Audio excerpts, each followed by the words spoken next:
ಸುವೇಂದು ಹೇಳಿಕೆಗೆ ಮಮತಾ ಗಳಗಡ. ರಕ್ಷಣೆ ಬೇಕೆಂದು ರಾಷ್ಟ್ರಪತಿ ಸಿಜೆಐಗೆ ಪತ್ರ. ಅನುಕಂಪ ಗಿಟ್ಟಿಸಲು দীদী ತಂತ್ರ. ফেসবুকেই থাকুন আপনি বিকালবেলা, আপনাকে রাস্তায় বেরোতে হবে না, আপনাকে রাস্তায় বেরোতে হবে না, আর রাস্তায় আপনি যাতে না বেরোতে পারেন তার ব্যবস্থা আমি করব। ಪಶ್ಚಿಮ ಬಂಗಾಳ ಮುಖ್ಯಮಂತ್ರಿ ಸುವೇಂದು ಅಧಿಕಾರಿ ಮೊನ್ನೆ ಈ ಟಾಂಗ್ ಕೊಟ್ರು. ನೀವು ಮನೆ ಒಳಗೆ ಕೂತು ಫೇಸ್ಬುಕ್ಕಲ್ಲೇ ಕಾಲ ಕಳೆಯಿರಿ, ಹೊರಗೆ ಯಾಕೆ ಬರ್ತೀರಿ? ನೀವು ಬಂದ್ರೂ ರಸ್ತೆಗೆ ಕಾಲಿಡೋದಕ್ಕೆ ನಾನು ಬಿಡೋದಿಲ್ಲ.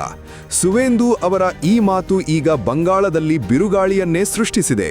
ಇಲ್ಲಿ ಸುವೇಂದು ಯಾರ ಹೆಸರನ್ನು ಎತ್ತದೇ ಈ ಮಾತಾಡಿದ್ದಾರೆ.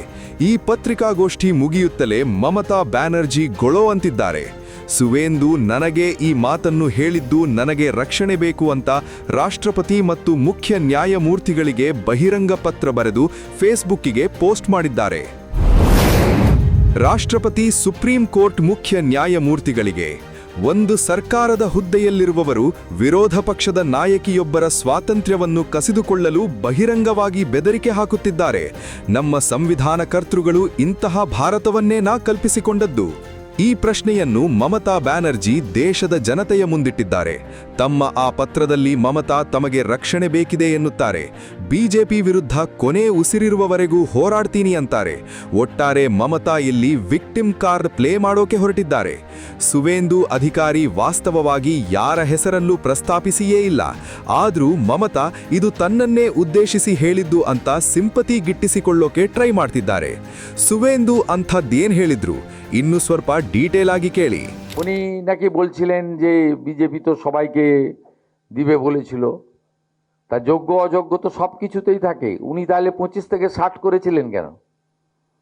ওনার যদি সকলকে দেওয়ার ইচ্ছা ছিল তা উনি তো বলতেন সব মহিলারাই পাবে। উনি নিয়ম করেননি, 25 থেকে 60 করে যাননি উনি।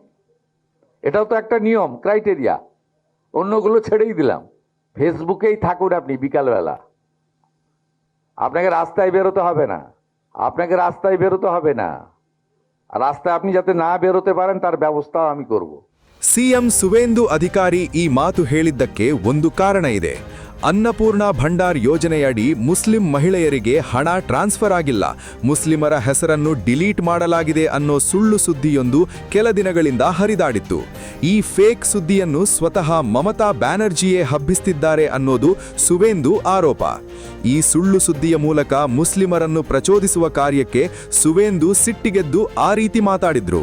ಇದನ್ನೇ ತಮ್ಮ ರಾಜಕೀಯಕ್ಕೆ ಬಳಸಿಕೊಳ್ಳಲು ಮಮತಾ ಹವಳಿಸ್ತಿದ್ದಾರೆ. ಆದರೆ ತಾವು ಅಧಿಕಾರದಲ್ಲಿದ್ದಾಗ ಇಂತಹ ಅದೆಷ್ಟು ಧಮ್ಕಿಗಳನ್ನು ಅವರು ನೀಡ್ತಾ ಇದ್ರು ಅನ್ನೋದನ್ನು ಬಂಗಾಳದ ಜನ ಇನ್ನೂ ಮರೆತಿಲ್ಲ. ಮಮತಾ ಹಾಕಿದ ಧಮ್ಕಿಗಳು ಒಂದೆರಡಲ್ಲ. ಇಂದು ಸಂವಿಧಾನ ಮತ್ತು ಪ್ರಜಾಪ್ರಭುತ್ವದ ಬಗ್ಗೆ ಮಾತನಾಡುವ ಮಮತಾ ಬ್ಯಾನರ್ಜಿ ತಾವು ಅಧಿಕಾರದಲ್ಲಿದ್ದಾಗ ಆಡಿದ ಮಾತುಗಳಿಗೆ ಲೆಕ್ಕವೇ ಇಲ್ಲ. ಅಮಿತ್ ಶಾಗೆ ಧಮ್ಕಿ.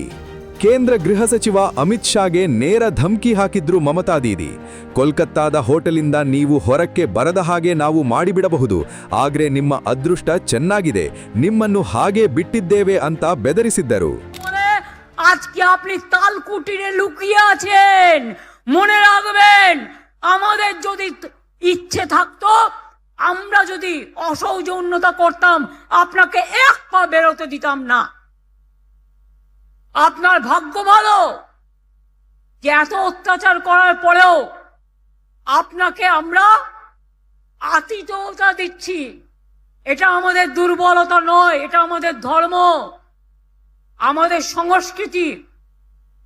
জিজ্ঞেস করুন তো 100 দিনের কাজ আপনারা বন্ধ করেছেন। ಬಂಗಾಳ ಉರಿದರೆ ಪಕ್ಕದ ರಾಜ್ಯಗಳಲ್ಲೂ ಬೆಂಕಿ ಹಚ್ಚುತ್ತೇವೆ। মনে রাখবেন বাংলায় যদি আগুন লাগান আসামও থেমে থাকবে না, নর্থ ইস্টও থেমে থাকবে না, উত্তরপ্রদেশও থেমে থাকবে না, বিহারও থেমে থাকবে না, ঝাড়খণ্ডও থেমে থাকবে না, উড়িষ্যাও থেমে থাকবে না, আর দিল্লিও থেমে থাকবে না। আপনার চেয়ারটা আমরা টলমল করে দেব। ನಾವು ಬಿಜೆಪಿ ಮತದಾರರಲ್ಲ, ಮನೆ ಮುಂದೆ ಈ ಸ್ಟಿಕ್ಕರ್ ಇಲ್ಲದಿದ್ರೆ ಹುಷಾರ್. ಅದು ಚುನಾವಣಾ ಪ್ರಚಾರ ಸಭೆ. ಮಮತಾ ದೀದಿ ಮತದಾರರಿಗೆ ಧಮಕಿ ಹಾಕಿದ್ರು. ಪ್ರತಿ ಮನೆ ಮುಂದೆಯೂ ಒಂದು ಸ್ಟಿಕ್ಕರ್ ಹಾಕಬೇಕು, ನಾವು ಬಿಜೆಪಿ ಮತದಾರರಲ್ಲ ಅನ್ನೋ ಸ್ಟಿಕ್ಕರ್ ಅಂಟಿಸಲು ಟಿಎಂಸಿ ಕಾರ್ಯಕರ್ತರಿಗೆ ಆದೇಶ ನೀಡಿದ್ರು. ಅಷ್ಟೇ ಅಲ್ಲ, ಈ ಸ್ಟಿಕ್ಕರ್ ಅಂಟಿಸೋಕೆ ಯಾರಾದ್ರೂ ವಿರೋಧ ಮಾಡಿದ್ರೆ ಹುಷಾರ್ ಅನ್ನೋ ಬೆದರಿಕೆಯನ್ನೂ ಹಾಕಿದ್ರು. নির্বাচনের পরে পোস্টার লাগিয়ে বলতে হবে আমি বিজেপি করি না, আমি বিজেপি করি না, আমি বিজেপি করি না। ನೋಡಿ, ತಾವು ಅಧಿಕಾರದಲ್ಲಿದ್ದಾಗ ದರ್ಪ ಮೆರೆದಿದ್ದ ಮಮತಾ ಈಗ ಅನುಕಂಪ ಗಿಟ್ಟಿಸಿಕೊಳ್ಳಲು ಸುವೇಂದು ಆಡಿದ ಒಂದು ಮಾತನ್ನೇ ಹಿಡಿದುಕೊಂಡು ರಾಜಕೀಯ ಮಾಡಲು ಹೊರಟಿದ್ದಾರೆ. ಮರೆಯಾಗಿರುವ ಜನಬೆಂಬಲವನ್ನು ಈ ಅನುಕಂಪದ ಮೂಲಕವಾದರೂ ಗಳಿಸಬೇಕೆಂಬುದು ಅವರ ತಂತ್ರವಾಗಿದೆ. ಇಂತಹ ಗಿಮಿಕ್ ಅನ್ನು ಬಂಗಾಳದ ಜನತೆ ಒಪ್ಪುತ್ತಾರಾ ಅನ್ನೋದು ಕುತೂಹಲದ ಪ್ರಶ್ನೆ.